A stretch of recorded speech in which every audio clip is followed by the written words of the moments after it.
गुरुर्ब्रह्मा गुरुर्विष्णुर् गुरुर्ब्रह्मा गुरुर्विष्णुर् गुरुर्देवो महेश्वरः गुरुर्देवो महेश्वरः गुरुसाक्षात् परब्रह्म गुरुर्साक्षात् परब्रह्म तस्मै श्री गुरवे नमः तस्मै श्री गुरवे नमः।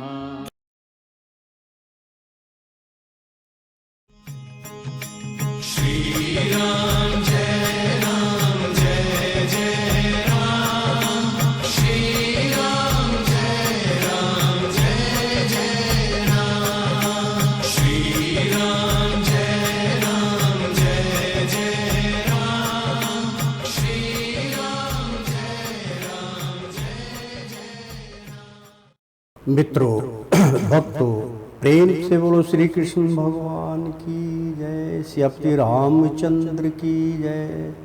मित्रों, मैं आचार्य श्री राजेंद्र कुमार सूर्यवंशी भगवान श्री कृष्ण की चरणों की धूल उनका शिष्य। मित्रों, संपूर्ण रामायण का यहाँ पर अमृतपान आपको करा रहे हैं। मित्रों, भगवान श्री राम का इस घोर कलयुग के अंदर आगमन हो चुका है।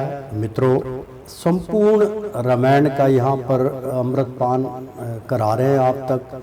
मित्रों, अमृतपान करना मत भूलिए। तो एक बार प्रेम से बोलो सियापति रामचंद्र की जय। तो शुरू करते हैं मित्रों आज का धारावाहिक। पिछले धारावाहिक में हमने आपको जो कथा का वर्णन किया था उसके मैं 2 लाइन आपको याद के तौर पे बतला देता हूँ। हाय वचन यह थे नहीं वह थे तीक्ष्ण बाण, मारे राजा के हृदय जब रानी ने तान। यानी कि वचनों की बात हो रही है, दशरथ प्रतिज्ञा चल रही है। मित्रों, तो प्रारंभ करते हैं अगला अध्याय रामायण। तो शुरू करते हैं मित्रों।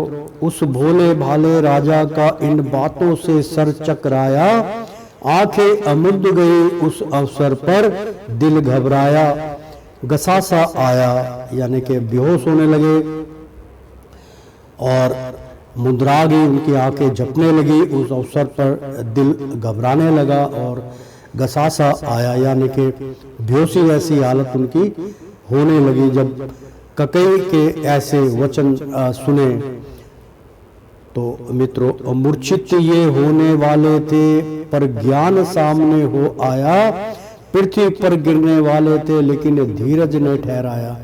यानी कि मूर्छित होने वाले थे और ज्ञान उनको उनके सामने आया। ज्ञान की बदौलत वो कि भाई कहीं ना कहीं यहाँ पे ज्ञान की के कारण अज्ञानता के वश होकर कहीं ने ऐसा जो है मेरे साथ व्यवहार किया है। तो पृथ्वी पर गिरने वाले थे लेकिन गिरे नहीं, धीरज लग गया और ठहर गए। जरा देर खामोश रहे फिर बोले महाराज, प्रिय बतलाता हूँ तुझे सत्य कहूँ मैं आज। यानी कि थोड़ी देर खामोश रहे और उसके बाद महाराज कहने लगे, बोलने लगे कि प्रिय आज मैं बतलाता हूँ, मुझे सत्य कहूँ मैं आज मुझे ज्ञान प्राप्त हुआ कि ऐसा अवसर क्यों मेरे साथ आया। तो उस सत्य को अब बखान करेंगे राजा दशरथ। सब पुत्र पिता को सोचो तुम, मन में एक ही बारंबार है तुझे भरत और राम एक, साक्षी इसके अब परमेश्वर है। कि सब पुत्र पिता को सोचो तुम, कि सब पुत्रों के पिता तो एक है ना, तो मन में एक ही बराबर है। यानी कि सब एक ही बराबर मेरे मन के अंदर, चाहे वो भरत है, चरत है, शत्रुघ्न है, भगवान राम है, मेरे लिए चारों बराबर के हिस्सेदार हैं, बराबर का प्यार है तुझे भरत और राम एक।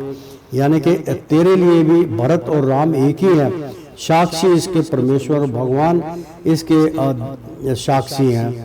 जो पहले वर मांगा तुमने सो खुशी से मैं वह देता हूँ। कल प्रातः काल ही बुलवाकर यह राज भरत को देता हूँ। यानी कि पहला वर जो मांगा था उन्होंने वो राजा दशरथ ने दे दिया, और दूसरे वर में उन्होंने भरत को राजगद्दी मांगी थी, तो भरत को राजगद्दी दे दी कि भाई कल प्रातः काल ही बुलवाकर यह राज भरत को देता हूँ, मैं ये राजपाट भरत को सौंप दूंगा।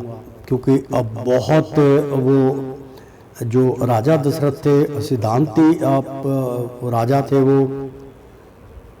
तो वो अपने वचन के पक्के थे, और उन्होंने बार बार कहा कि जो पहले वर मांगा तुमने, यानी कि पहला वर जो मांगा था उसने कि राम जो है वो 14 वर्ष का वनवास होना चाहिए उनको, और मेरे पुत्र भरत को राजगद्दी प्राप्त हो।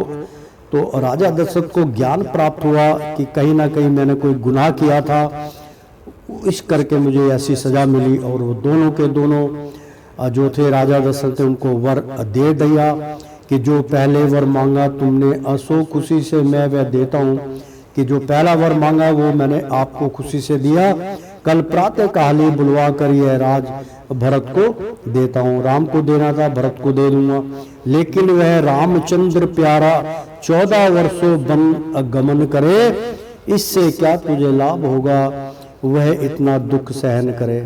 यानी कि अब मैंने दोनों वर दे दिए, अब मैं तेरे से पूछता हूँ। ककई को कहने लगी कि महारानी, राजा दशरथ कहने लगे कि अब हम आपसे एक प्रश्न पूछते हैं कि दोनों कार्य तेरे संपूर्ण होंगे, लेकिन आप मुझे ये बतलाइए कि लेकिन वह रामचंद्र प्यारा, जो रामचंद्र मेरा स्नेह है, मेरा प्यारा है, 14 वर्षों में वन गमन करे, वो 14 वर्षों के लिए वन में चला जाए, इससे क्या तुझे लाभ होगा। ककई को कहने लगे राजा दशरथ कि इससे तुझे क्या फायदा होगा, वह इतना दुख सहन करेगा, तुझे इससे क्या प्रसन्नता मिलेगी। दे राज भरत को असुख से तू पर हृदय कठोर ना अपना कर, यानी कि दे कोई बात नहीं, राज जो है भरत को दे दे, मेरे लिए दोनों सम है, बराबर है, भगवान राम और भरत में मैं कोई अंतर नहीं रखता हूँ, तो दे तू राज भरत को सुख से तू, यानी कि सुख संपत्ति सुख से तू बांध दे और राज उसको दे दे, पर हृदय कठोर ना अपना कर, मतलब अपने हृदय को इतना कठोर मत बना कि भगवान राम को 14 वर्ष का वनवास। हे राम साधु निर्दोष एक, राम तो साधु है, संतोषजनक उनका हृदय है, बहुत संयम रखते हैं। हे राम साधु निर्दोष, भगवान राम का क्या कसूर है, वो तो निर्दोष है, निर्दोष है, तो उस पर जुल्म ना इतना कर, और तू राम के ऊपर इतना जुल्म मत कर। रानी है दुखी अब पति तेरा, बस यही प्रार्थना करता है कि मैं तेरा पति राजा दशरथ, बस तेरे से इतनी ही प्रार्थना करता हूँ, इतने ही आग्रह करता हूँ कि मुझे ये बतला कि राम के साथ तेरा ऐसा व्यवहार क्यों हो रहा है। तो यह भीख मांगता है तुझसे और धरती में सर धरता है, यानी कि ककई के सामने राजा दशरथ ने अपना माथा टेक दिया धरती के ऊपर और कहने लगे कि मैं तुझसे भीख मांगता हूँ कि मेरे पुत्र राम को 14 वर्ष का वनवास मत भेजो। मेरी इन बूढ़ी आंखों से वह मूर्ति राम की अलग ना हो चाहे भेष उदासी का, लेकिन वह उदासी दूर ना हो। राजा दशरथ कहने लगे ये मेरी बूढ़ी आंखें हो गई हैं, और बूढ़ी आंखों को उनके पुत्रों का बहुत सहारा होता है, वह मूर्ति राम की अलग ना हो। मैं चाहता हूं कि जो राम है वो मेरे आंखों के सामने रहे, तो हो चाहे अब भेष उदासी का, मेरा भेष बेशक उदास रहूं मैं और सोचता रहूं, लेकिन वह उदासी दूर ना हो। और मुझे ऐसी उदासी जो है मैं उसको दूर भी नहीं करना चाहता हूं जो तूने मुझे दी है। इन वचनों का राव के अपड़ा विशेष प्रभाव, रानी की हट का वही करने लगे दुर्वाव। यानी कि इन वचनों का राव के पड़ा, विशेष प्रभाव उसका बहुत बड़ा प्रभाव पड़ा। लेकिन रानी की हट का वही, यानी कि रानी की जो हट थी करने लगे दुराब, यानी कि रानी का जो हट है वो आगे आके खड़ा हो जाता था, जिद में थी। लेकिन होनी है बड़ा प्रबल, इससे ना किसी की चलती है, यानी कि होनी जो है वो होके रहेगी, प्रबल है, उसके आगे किसी की कुछ नहीं चलती। दूसरे यत्न करने पर भी अकुंगड़ी कदापि नहीं टलती है। मतलब वो घड़ी जो होती है कि अकु घड़ी, यानी कि कूरता की जो घड़ी होती है, कूर की जो घड़ी होती है, वो कभी भी नहीं टलती, चाहे जितना मर्जी यत्न कर लो। तो इन शब्दों ने उसके उर में कुछ दया का अंकुर उपजाया। जो वचन राजा ने कहे तो थोड़ा सा उसके रानी के मन में दया का कुछ अंकुर उपज आया। थोड़ा सा उन्होंने सोचा, लेकिन कुछ समय ने आकर फिर झट अपना वैभव दिखलाया। लेकिन कुछ समय ने आकर फिर झट अपना वैभव दिखलाया। जो उसके अंदर अहंकार, क्रोध और उसके विपरीत जो भरा हुआ था वो फिर आके लौट आया। रानी यूं मानी जाती थी, लेकिन होनी आगे आई। रानी तो मान रही थी कि आप ठीक कह रहे हैं, मोह भी आ रहा था कि ये गलत हो रहा है, लेकिन उसके आगे जो है दासी का कहा हुआ वचन कुसुम की तरह अड़ जाता था। तो होनी आगे आ गई। तो जो होनी है वो नीचे है, क्योंकि वही भगवान विष्णु नारायण राम की लीला है। सामने दूर पर खड़ी हुई मंत्रा उसे दी दिखलाई, यानी कि मंत्रा जो थी वो उसको दूर खड़ी होके नजर आई, क्योंकि मंत्रा का ही बीज बोया हुआ था मित्रों। मंत्रा जो है उसे दिखलाई। संकेत से वे यूं कहती थी, रानी हाँ है ये ही अवसर, यानी कि तू मान जा, यही अवसर है, अपने वचनों पे अड़ी रह, मत इनके कहने में आना, रहना अपनी हट पर तत्पर। यानी कि दूर से उसने इशारा किया मंत्रा ने। मंत्रा उनकी दासी थी, उसी का बीज बोया था। लेकिन मंत्रा के जीभ पे जो है बुद्धि माता समा गई थी, बैठ गई थी, वही सारा कुछ उनसे कहलवा रही थी। तो संकेत से वह यूं कहती थी, रानी हाँ ये ही अवसर, ऐसा अवसर जो है उसको गंवाना नहीं है, मत इनके कहने में आना। जो राधा दशरथ गिड़गिड़ा रहे हैं, इनके कहने में मत आना, रहना अपनी हट पर तत्पर, यानी कि अपनी हट पर अटल रहना। रानी को ऐसे वचन उसने इशारे में कहा। रानी बोली, इसी पर बनते ये अपर्णवीर, यानी कि रानी फिर बोली, रानी बोली इसी पर बनते थे पर्णवीर, मांगे वर मैंने जभी ताजा आपने धीर। यानी कि रानी कहने लगी कि अब इस पर बनते थे पर्णवीर, आप तो बहुत प्रण के पक्के थे, इसके वीर बनते थे। आप जो कह देते थे, जो प्रण करते थे वो संपूर्ण होता था। तो मांगे वर मैंने, इसकी वजह से मैंने जो है आपसे वर मांगे जभी ताजा आपने धीर, यानी कि अब आपको अब धीर नहीं गंवाना चाहिए, बिल्कुल आपको खुश रहना चाहिए, मायूसी आपके चेहरे पे नहीं होनी चाहिए। ऐसे कटास जो है वो रानी जो है राजा दशरथ को कई सुना रही थी। वरदान जो मैंने मांगे हैं हे स्वामी, वे ही लूंगी मैं, और जो मैंने वरदान मांगे वही मैं लूंगी।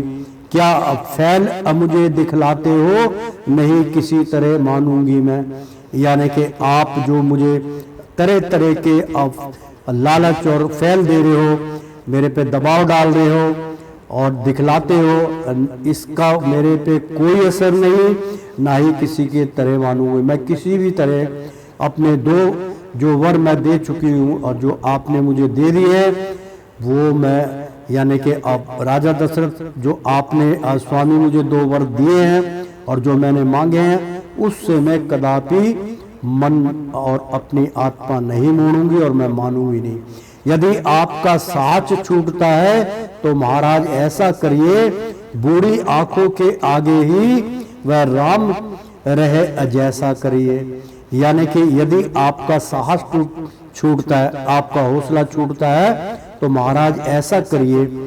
कहने लगे राजा दशरथ को कि महाराज ऐसा कीजिए, बूढ़ी आंखों के आगे ही, मतलब राम को बुला लीजिए और अपनी बूढ़ी आंखों के आगे ही वह राम रहे जैसा करिए। मतलब जिस प्रकार से राम रहे उसी प्रकार से आप करिए।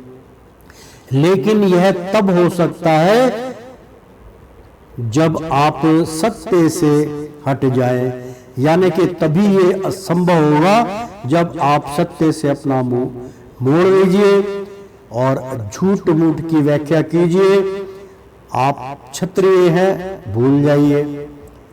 दे सकता मैं वरदान नहीं, ये अपने अमुख से आप फरमाइए, यानी कि ऐसा वरदान मैं नहीं दे सकता।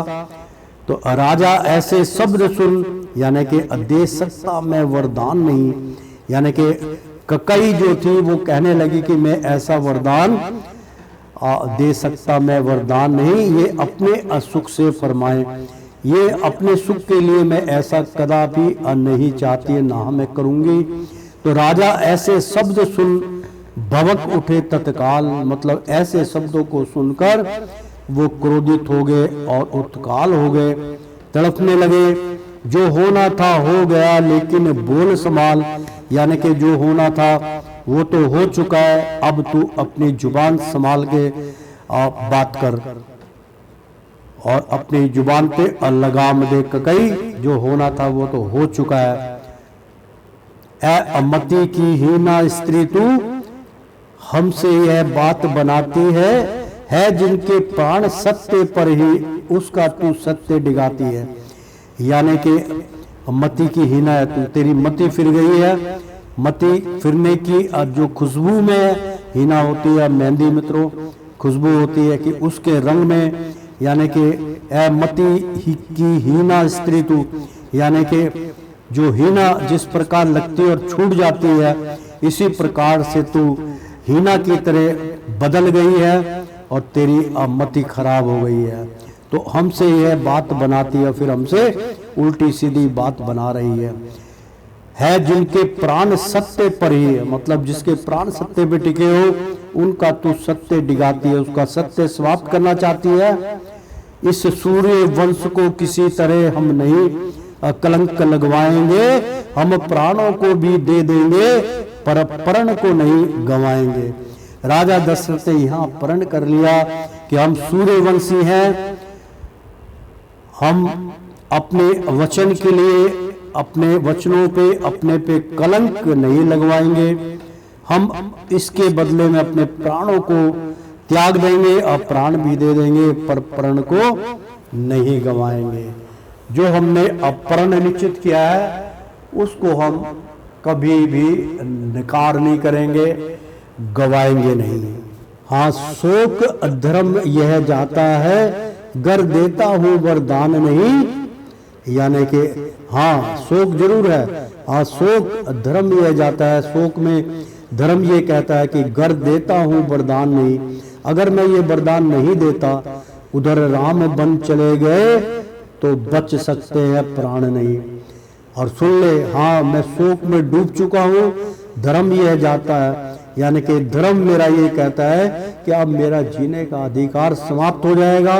गर देता हूँ वरदान नहीं, अगर मैं वरदान नहीं देता, अब मैं वरदान दे चुका हूँ। उधर राम बन चले गए, यानी उधर राम बन चले जाएंगे तो बच सकते प्राण नहीं, फिर मेरे प्राण जो है वो पखेरे हो जाएंगे, प्राण मेरे नहीं बचेंगे। तब भी महारानी के मन में कोई रहम नहीं आया, कोई दया नहीं आई, क्योंकि ककई जो है वो अपने उस पे अटल थी। अच्छा है धर्म निभाऊंगा, प्राणों की है परवाह नहीं, रघुवंशी है सत्य पर तत्पर, इनको जीवन की चाह नहीं। सूर्यवंशी अपने जीवन पे कभी नहीं करते, पीठ नहीं दिखाते, सामने छाती पर जख्म झेल लेते हैं। 3 सैकड़ों सैन्य की शक्ति होती है सूर्यवंशी रघुवंशियों में। अपने वचन के पक्के होते और अपने सत्य पर तत्पर रहते हैं, अपने सत्य पर टस से मस नहीं होते।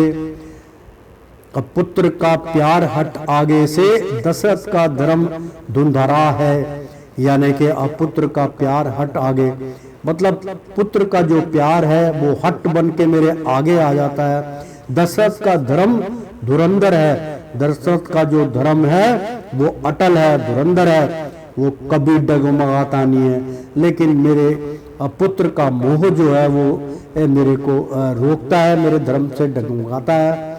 तो महादूर दिल से हो जा, दिल सदा कर्म पर निर्भर है, यानी कि एक माह के लिए दूर दिल से हो जा, यानी कि 1 महीने के लिए तो मुझसे दूर हो जा, दिल सदा कर्म पर निर्भर है। और दिल जो है जो कर्म चाहता है उसी के ऊपर वो निर्भर रहता है। ममता तू नष्ट हो जा मन में, राजा दशरथ कहने की जो मेरी ममता है तू अंदर ही नष्ट हो जा, ममता तू नष्ट हो जा मन में, मन तू भी जरा शांत हो जा।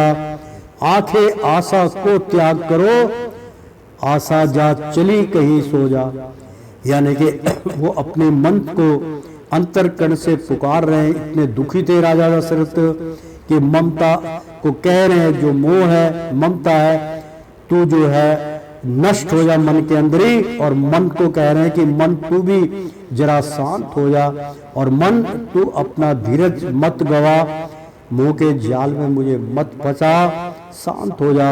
आंखें आशा को त्याग करो, मतलब जो मेरी आंखें बूढ़ी आंखें हैं, अब उस आशा को मैं त्याग करूंगा और तू त्याग कर दे। अब इस नैन को भगवान राम के दर्शन नहीं हो पाएंगे।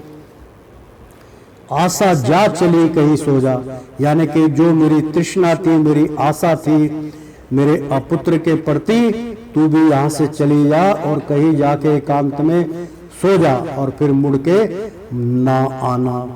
ऐसे कठोर वचन दर्द भरे राजा दशरथ अपने आप में कह रहे थे। रानी तू क्या कहती है, सारा संसार धर्म पर है, कि रानी जो तू कह रही है वो बिल्कुल गलत है, ये पूरा विश्व पूरा संसार धर्म पर ही टिका हुआ है, इसलिए टेक यह दशरथ की धर्म पे प्राण निछेवर है।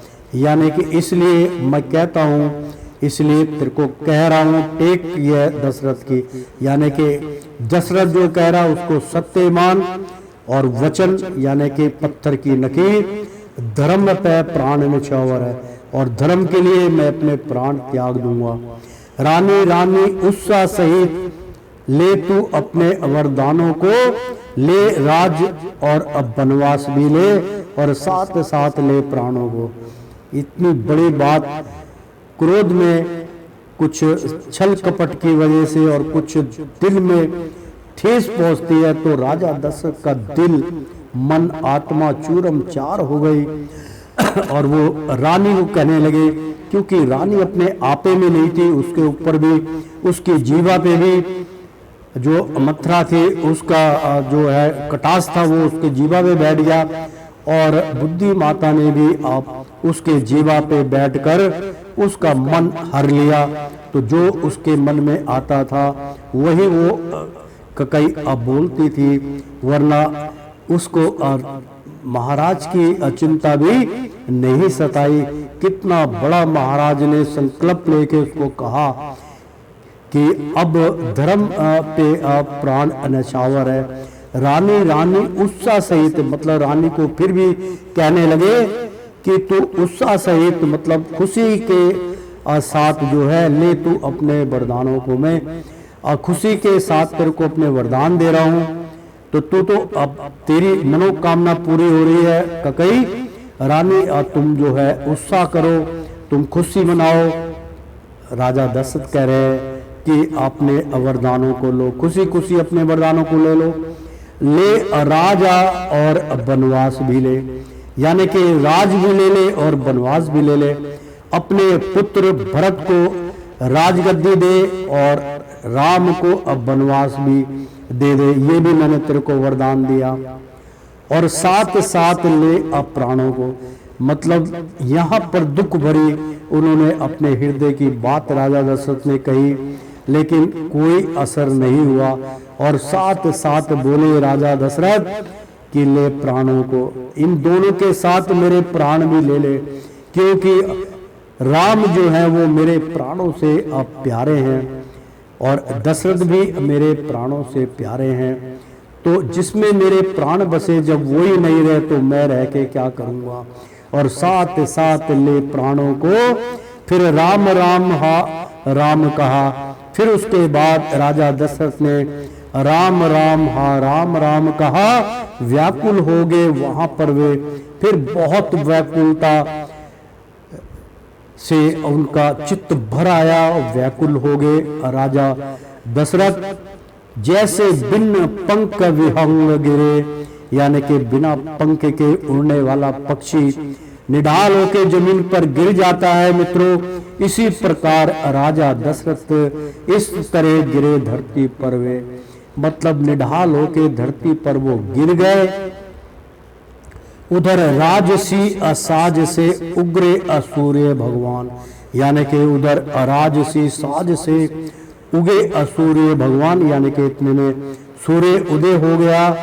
वो समक्ष आगे बाजे बाजे शहर में सजा तिलक समान, यानी कि उसके पश्चात वो दूसरे दिन जो है ककई ने अपने भरत को बुलवा लिया था राजा दशरथ के कहने पर। और उधर राजसी आज से, यानी कि आज से उस राज का भार भरत पे सौंप दिया जाएगा। उगे सूर्य भगवान, और सूर्य भगवान उत्पन्न हो गए। प्रातः काल हो चुका था। बाजे बाजे शहर में सजा तिलक समान, यानी कि गाजा बाजे बज रहे थे, लेकिन अंदर क्या चल रहा था वो किसी को नहीं मालूम था।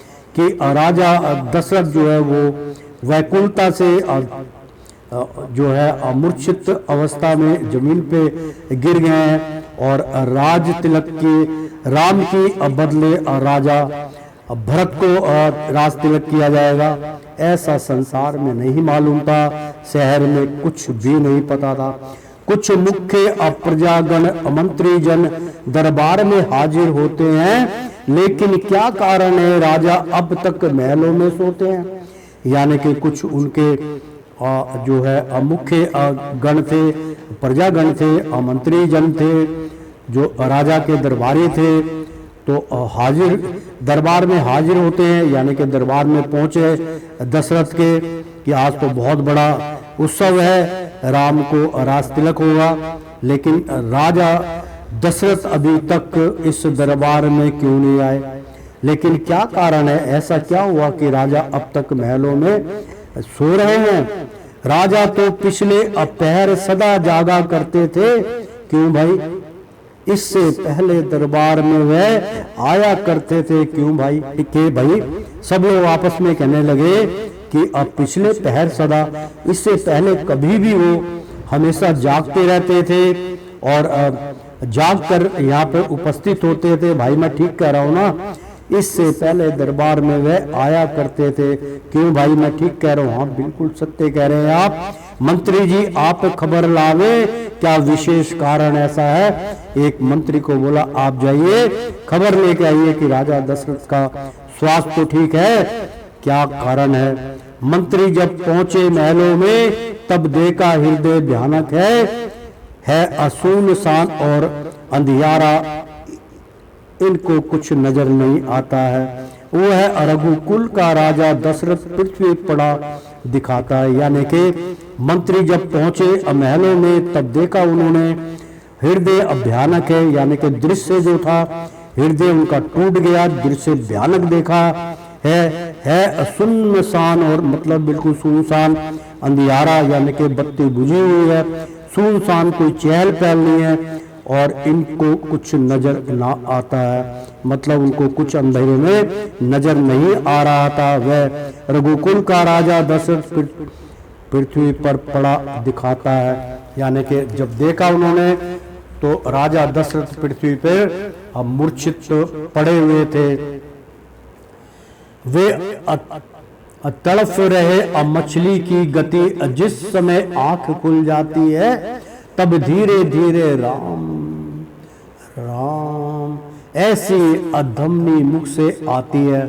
भगवान मूर्छित यानी कि राजा दशरथ मूर्छित पड़े थे, उनका मोह भगवान राम के तरफ था, उनके प्राण उसी में अटके हुए थे और वो अपने मुख से राम राम की धुन निकाल रहे थे। देखा है मुकुट कहीं सिर का और तन के वस्त्र फटे सारे, यानी कि राजा का मुकुट कहीं पड़ा है और कहीं उनका सिर अलग यानी कि मुकुट से अलग कहीं पे पड़ा है और तन के कपड़े फटे पड़े हैं सारे। यह टूट गले का हार गया और गले का हार उनका टूटा हुआ है। मुक्ता मणि न्यारे न्यारे यानी कि उनमें जो मुक्ता मणियां थी वो सब टूट के बिखर गई, अलग अलग हो गई, ऐसा मंत्री ने देखा। सिरहाने खड़ी ककई है, मतलब उनके सिर के पास ककई खड़ी थी, जिस तरह सियानी भूखी हो, यानी कि जिस तरह से वो खड़ी थी उसका मुख और उसका तेवर देख के ककई का ऐसा लग रहा था जैसे कोई भूखी शेरनी खड़ी हुई है, वक्त मिलते ही उसको खा जाऊं। ऐसे उसके ककई के विचारों के साथ उसके मुख पे ऐसे ताप था जो सिंह की तरह दिखाई दे रहे थे।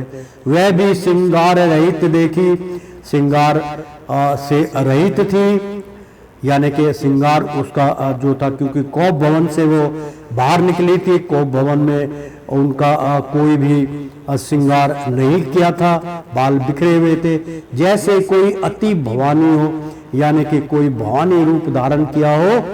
यह दशा देख मंत्री सुमंत मन में आतीव ही घबराए, यानी कि उनके मंत्री सुमंत थे जो उनके अंग संग रहते थे, उनका नाम मित्रों असुमंत था। तो यह दशा देख मंत्री असुमंत मन में आतीव ही घबराए और ऐसा देख के वो मन में घबरा गए, खुद शोक सिंधु से डूब गए थे, राजा को देखकर आए, यानी कि खुद शोक में सिंधु से डूब गए, यानी कि जैसे सिंधु घाटी में वो डूब गए हो, ऐसा वो सुमंत जो उनके मंत्री थे उनके हृदय में ऐसा भय हो गया थे। राजा को देखने आए, जो राजा को देखने आए थे खुद ही वो डूब गए। फिर बोले मन में धीरज दे, ककई से माता बात है क्या, द्वारे है हर्ष का पार नहीं, अंदर को यह हालात क्या, यानी कि वो अपने मन में धीरज रख के मंत्री या सुमंत जो है राजा दशरथ के सच्चे जो मंत्री थे वो अशोक में डूबे हुए और राजा को देखने आए थे तो शोक में डूब गए।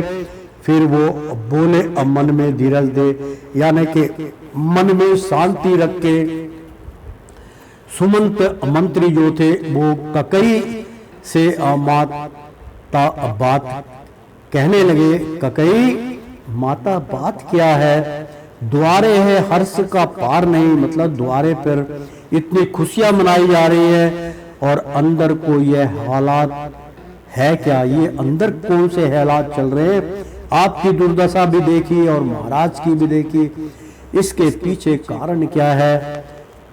कहा ककई ने तभी मंत्री जल्दी जाओ, अब भेद खुलेगा राम को यहां बुला कर लाओ।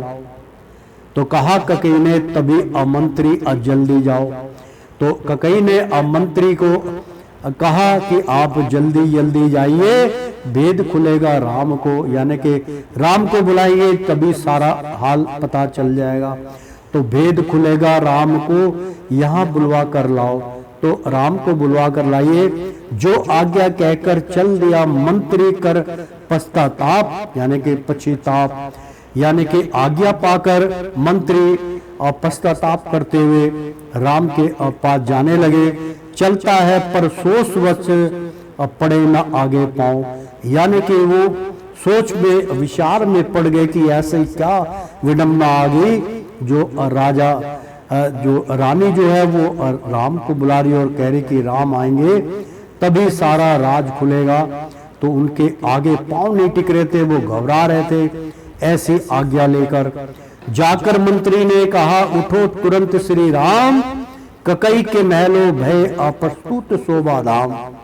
यानी कि मंत्री गण जो थे सुमंत, वो भगवान राम के कक्ष में गए और जाकर मंत्री ने राम को कहा, उठो तुरंत श्री राम, के हे राम आप तुरंत उठ जाइए और ककई के महलों भय, यानी कि ककई के महल में जाइए और प्रस्तुत शोभा धाम, यानी कि आप जाइए प्रस्तुत कीजिए, उनके धाम को जाएंगे, उनकी शोभा बढ़ेगी। ऐसे कह के राम को असली बात ना बता के उन्होंने केवल इतना ही कहा, देखा है पिता बड़े व्याकुल, माता की भौहें तनी हुई।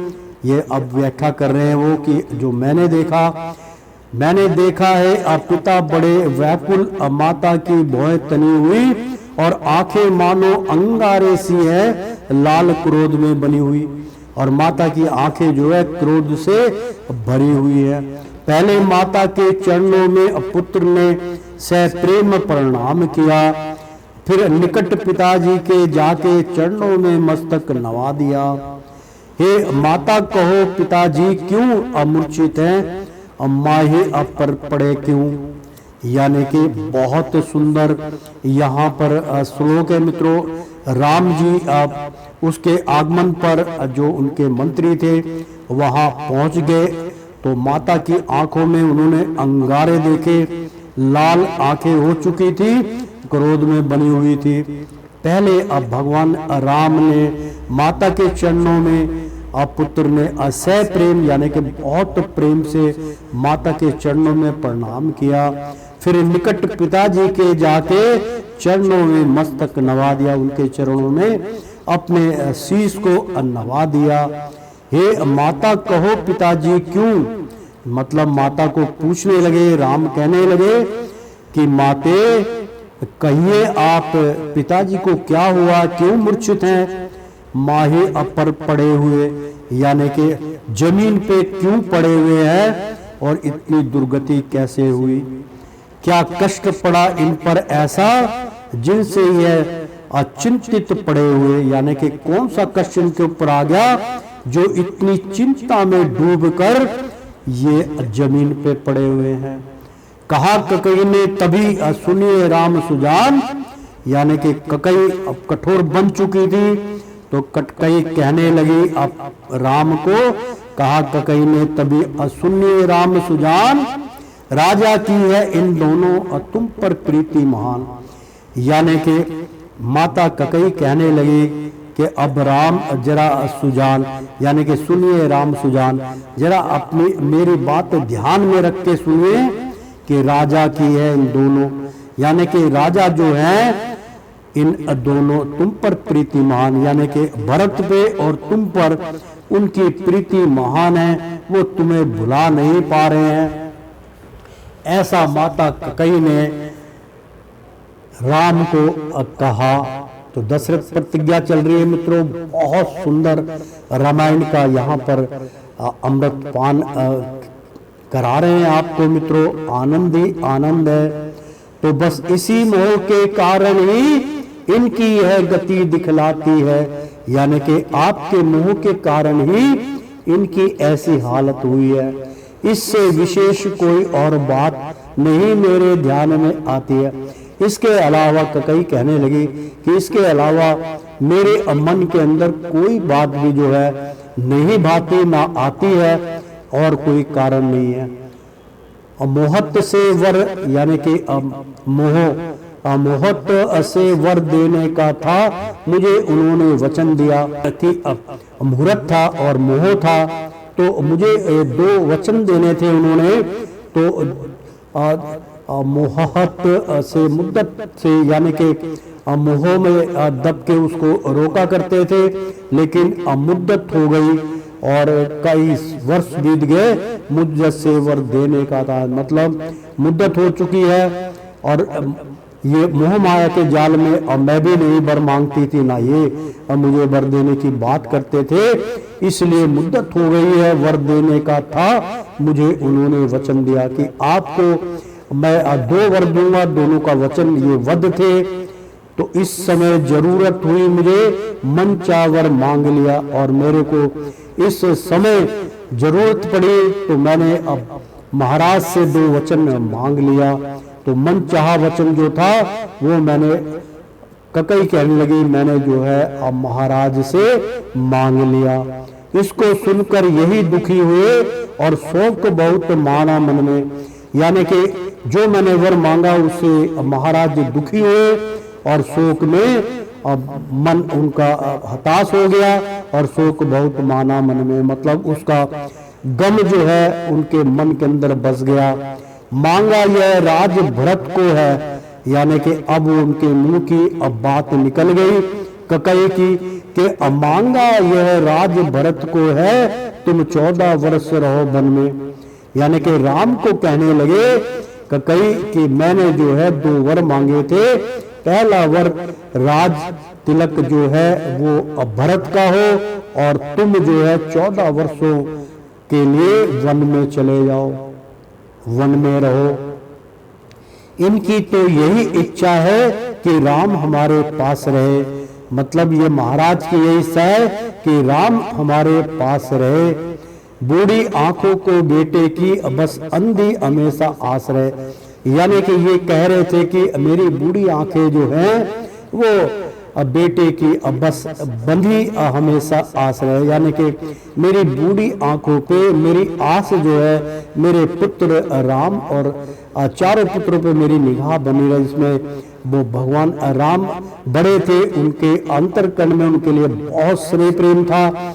राजा दशरथ तो वो कहने लगे बस बंदी हमेशा आस रहे, यानी कि यही राजा दशरथ ने कहा अब यह कर्तव्य तुम्हारा है, तुम सच्चे आज्ञाकारी हो कि राम तुम तो अब तुम्हारा कर्तव्य बनता कि तुम सच्चे पिता के आज्ञाकारी हो। राम जो है वो आज्ञाकारी थे और इसीलिए उनका जो नाम रखा गया था पुरुषोत्तम राम थे वो, और तुम सच्चे आज्ञाकारी हो तो 14 वर्षों को बन जाओ क्योंकि तुम सब में लायक हो।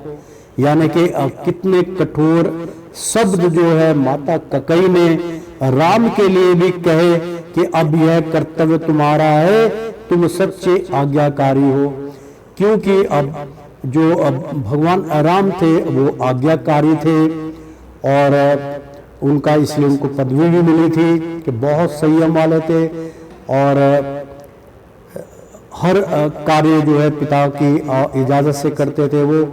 तो ऐसे आज्ञाकारी पुत्र थे श्री रामचंद्र। तो इसीलिए मर्यादा पुरुषोत्तम भगवान राम कहलाए कि अपनी मर्यादा में रह के वो सारे कार्य करते थे। तो 14 वर्षों को बन जाओ और अगर उनकी आज्ञा का पालन करते हो तो 14 वर्ष के लिए वन में चले जाओ, क्योंकि तुम सब में लायक हो, तुम सब में उत्तम हो, लायक हो, इसलिए तुम उनके कर्तव्य का पालन कर सकते हो। सुनते ही इस बात को साचिव गया घबराए, यानी कि जो साचिव थे, जो मंत्री थे और साथ में थे, वो इन बातों को सुन के घबरा गए कि ये कह क्या रहे हैं। तो सुमंत जो थे भगवान राम के साथ थे और वो घबरा गए। ऐसा ककई ने जब महारानी ने कहा तो सुनते ही इस बात को साचिव गया घबराए, गिरा बिकल हो भूमि पर, गया पसीना आए। यानी कि ऐसे अल्फाज, ऐसी वाणियां सुनकर साचिव जो थे उनके जो है सेक्रेटरी जो थे, यानी कि मंत्री थे, सेक्रेटरी बोलो साचिव यानी कि सेक्रेटरी, और उनका नाम था आपको पता ही है कि संबंध थे वो बहुत उनका वो था। संबंध जो थे वो बहुत घबरा गए ऐसे सुन के और गिरा बिकल हो भूमि पर, यानी कि बिल्कुल व्याकुल होकर पसीने पसीने होकर जमीन पर गिर पड़े। मन ही मन में उस समय मगन हुए श्री राम, और भगवान राम जो है उनके और अंतरकरण में समाने लगे। माता से कर जोड़कर यानी कि अब माता से हाथ जोड़कर बोले यो सुखधाम, यानी कि माता के हाथ जोड़ के श्री रामचंद्र जी ने माता को कहा कि बड़भागी पुत्र वही है, यानी कि बहुत भाग्यशाली पुत्र वही होता है जो माँ बाप का आज्ञाकारी है, यानी कि उसका भाग्य प्रबल होता है जो माता पिता की आज्ञा का पालन करता है और माता पिता का आज्ञाकारी होता है। निर्भागी वह जन है और निर्भागी वो जन होता है, वो मानुक वह पुत्र होता है जिसने विरदों की बात बिसारी है, यानी कि माता पिता जब बूढ़े हो जाते हैं और उनकी बातों को बिसार देता है, उनकी बातों को मद्देनजर नहीं रखता, टाल देता है। कि जैसे मान लो पिता ने कहा कि पुत्र आज मेरी जो है ये इच्छा है कि आज मैं जो है शरबत पीना चाहता हूँ, या आज मैं पुत्र आपका जो है मैं आप खीरा खाना चाहता हूँ, या मैं आज खीर खाना चाहता हूँ, आज मैं हलवा खाना चाहता हूँ। तो आज्ञाकारी पुत्र होता है, जैसी आज्ञा पिताजी जो आपके मन में है सब कुछ आपको मिलेगा और हमेशा मिलेगा, जो चीज चाहे आप ले सकते हैं। वो होते हैं भागी अपुत्र। और निर्भागी जो उनको टाल देते हैं कि पड़ा पड़ा बुढ़ा खाता रहता, ना काम ना धंधा, खांसता रहेगा। ऐसे कठोर वचन अपने माता पिता के लिए नहीं निकालने चाहिए। तो माता ऐसी आज्ञा पाकर ये जीवन सफल हुआ मेरा, यानी कि भगवान राम कहने लगे कि माता ककई को कहने लगी माता ऐसी आज्ञा पाकर जो आज्ञा आपने मुझे दी है ये जीवन सफल हुआ मेरा, और मेरा जो ये जीवन है आपकी आज्ञा पाकर सफल हुआ है आहो भाग्य सेवा लेकर मां ने सम्मान किया मेरा, यानी कि है आहो भाग्य मेरा, मेरा मतलब भाग्य जो बहुत उज्जवल है, जो ये सेवा मेरी मां ने जो है स्वीकार की, मां ने असम्मान किया मेरा, यानी मां ने उस राम की जो अटूट जो उनकी अटूट उनका संकल्प था उसको मान लिया, आज्ञा का पालन किया, आनंद हो गए भगवान श्री राम। हे माता मुझसे आज सब तरह विधाता दयनीय है, यानी कि अब मैं सबके सामने माता तुझसे आज मतलब हे माता तुझसे आज सब तरह विधाता, यानी कि चारों विधाताओं ने दयनीय है दाहिनी है, यानी कि तू ही मेरी मतलब रक्षा करने वाली दाहिनी है और मेरा दाहिना हाथ तू ही है, तू ही मेरी माता है, तू ही विधाता है, तू ही सब कुछ है। जो ऐसा जो है उत्तम जो है वर मेरे से मांगा और मैंने आपको दिया।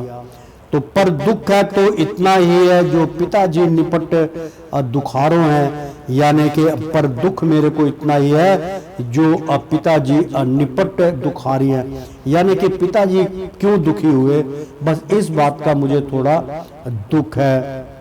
हाँ शोक बात इतनी पर जिनके ये मैं दुख भारी है, यानी कि हाँ शोक की बात तो है इतनी है, शोक की बात केवल इतनी ही है पर जिनके हिप यानी कि ही में दुख भारी है, यानी कि उनके हृदय में इस कारण कि मैं वन को चला जाऊंगा, उनके मन के अंदर इसका बहुत बड़ा भारी दुख प्रकट हो चुका है। माता इनके दुख का विशेष कारण कुछ मुझे ना जान पड़ा, यानी कि माता इनके दुख का विशेष कारण क्या है मैं नहीं समझ पाया और ना मेरे को मालूम है कि इनके दुख का कारण क्या है। तो बहुत सरल सी बात है कि अगर राजगद्दी भरत को मिल जाए तो मेरे को बहुत प्रसन्नता होगी।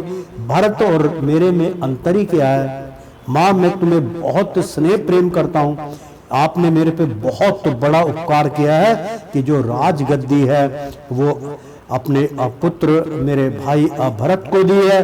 भाई हो तो भरत जैसा, वो मुझसे बहुत प्रेम करता है, उसके लिए तो मैं अपनी जान भी निछावर कर सकता हूँ। ये राजपाट क्या है माँ? लेकिन कारण कुछ मुझे ना जान पड़ा, लेकिन मेरे को कारण नहीं समझ में आया कि मेरे पिता राजा दशरथ जो है इतने व्याकुल क्यों हो गए। होता है विदित हो गया है, यानी कि जो विधाता ने चाहा वो हो गया है। मुझसे कोई अपराध बड़ा, या तो कोई मुझसे ही कोई बड़ा अपराध हो गया है माते। होता है विदित हो गया है, यानी कि मेरे से ही, विधाता की तरफ से ही मुझसे कोई अपराध बड़ा, या तो मुझसे कोई बहुत बड़ा अपराध हो गया है। बहुत सुंदर दर्शक प्रतिज्ञा चल रही है मित्रों। कहा ककई ने तभी सुनिए राम सुजान, यानी कि ध्यान लगा के अब तुम मेरी बात को सुनिए।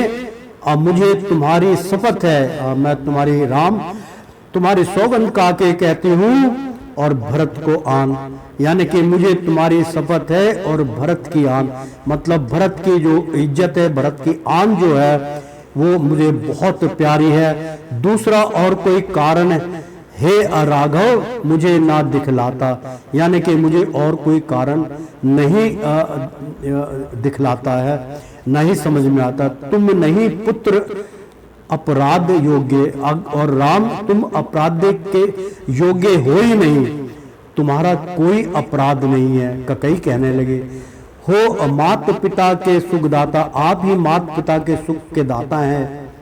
अब सब प्रकार है रामचंद्र तुम समझाकर इनसे कह दो, ये करे कौल अपना पूरा, यानी कि अपना वचन पूरा करें, जो चौथे पन में अयस ना हो। यानी कि अब चौथी अवस्था में जब आप मृत्यु के कगार पे हैं तो अपना वचन निभाइए, अपने वचन को पूर्ण कीजिए। ऐसे कठोर वचन ककई ने भगवान राम को कहा कि अपने पिता को ये कहिए। इधर श्री महाराज के मुख से निकला राम, उठकर तभी सुमंत ने उनको किया प्रणाम। यानी कि इधर श्री महाराज के मुख से निकला राम कि राम उठकर तभी सुमंत ने, यानी कि उनके मंत्री जो है, आवाज उनकी जब दशरथ की कानों में पड़ी तो एकदम चैतन्य होके सुमंत उठ गए और उनको प्रणाम किया कि राजा को प्रणाम करके अति प्रसन्न हुए। मंत्री ने तुरंत सहारा दे, यानी कि अपना सहारा दे, उनको उठाया कर बैठाया और उनको अपना सहारा दे के बैठा दिया। तब प्यारा पुत्र राम प्यारा चरणों में परा नजर आया, मतलब जब उन्होंने उनकी निगाह जब उन्होंने खोली, अपने नैन खोले, तो भगवान राम उनकी शरणागत में थे और उनकी शरण के अंदर अपना शीश नवा रहे थे। ऐसा उन्होंने वो दृश्य देखा दशरथ में, होकर स्नेह से अति व्याकुल, मतलब बहुत प्यार से, बहुत स्नेह प्रेम से व्याकुलता उत्पन्न हो गई। नैन भर आए, हृदय से राम को लिपटाया, फिर उन्होंने राम को अपने सीने से लगा लिया। राजा दशरथ ने मानो बिछड़ी मणि को पाकर सरत में पुण्य जीवन माया, यानी कि जिस प्रकार मणि उगल के और बिछड़ जाती है, जो सरफ होता है वो 100 वर्ष की आयु के बाद उसके अंदर जो मणि होती है, मणि वाला जो सरफ होता है, वो मणि जब वो अपनी निकाल देता तो वो मतवाला पागल सा हो जाता है। तो ऐसा वहां पर वातावरण था कि सरफ में पुण्य जी, और राम को देख के अब राजा दशरथ ने सीने से लगा के और उनको चरणों में देखा तो उनको बिल्कुल पुण्य जन्म उत्पन्न हो गया, उनके मन में आसास आ गई। तो कहा राम ने डिटाई क्षमा कीजिए नाथ, यानी कि कहा राम ने डिटाई, यानी कि राम ने कहा डिठाई, यानी कि बहुत हट से और अपने उससे कहा कि क्षमा कीजिए नाथ। तो भगवान यानी कि उनको अब राजा दशरथ को कहने लगे, कहा राम ने डिठाई, यानी कि बहुत कठोर होके कि महाराज मुझे क्षमा कीजिए। और वन में अवीरों के लिए क्या दुख की है बात, यानी कि वन में अगर मैं चला जाऊंगा तो वीरों के लिए कोई दुखदाई वाली बात नहीं है। आप संकोच निसंकोच ही मुझे वन में प्रस्थान करने की आज्ञा दीजिए, ये माता का आदेश है और मैं आपके आदेश का पालन करता हूं। आप अपने मुख से दोनों वरदान दीजिए। वन में वीरों के लिए क्या दुख की है बात, एक जरा बात पर इतना दुख, एक छोटी सी बात पर इतना दुख। हाँ, व्यर्था आपने पाया है, मतलब व्यर्थ ही आपने इतना दुख पा लिया कि अगर मैं वन में चला जाऊंगा तो किस बात की आपको चिंता है, क्यों आप व्यर्था ये अपने मन में दुख लाते हो। क्यों नहीं अब प्रथम इसका कारण कहकर मुझको समझाया है, होकर प्रश्न मेरे लिए अब देव हुक्म बन जाने का। यानी कि अब आप जो है प्रथम कारण मेरे समझ में आ गया है, कहकर मुझको समझा दिया है। होकर प्रसन्न मेरे लिए अब आप प्रसन्नता के साथ खुशी के साथ देव हुक्म बन जाने का और मेरे को वन में जाने का हुक्म दे दीजिए।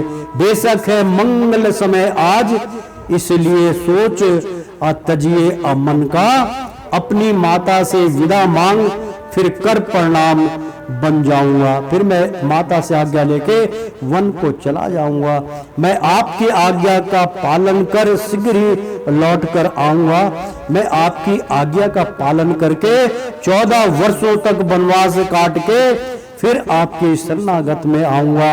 यह कह मुस्काते हुए हटे वहां से राम, हुआ यही संवाद वह पूर्ण राधे श्याम। यहीं पे मित्रों ये संवाद जो था राजा दशरथ का पूर्ण हुआ। राजा दशरथ जो है राम वहां से विदा हो गए, विदा होने की सारी वो हो गई है। तो मित्रों श्रीमन नारायण नारायण हरि हरि, तेरी लीला सबसे न्यारी न्यारी, बोलो हरि हरि। ओ विष्णु नारायण नारायण हरि हरि। प्रेम से बोलो सियापति रामचंद्र की जय। मित्रों भक्तों एक बार बोल दो ना राधे राधे कृष्णम कृष्णम।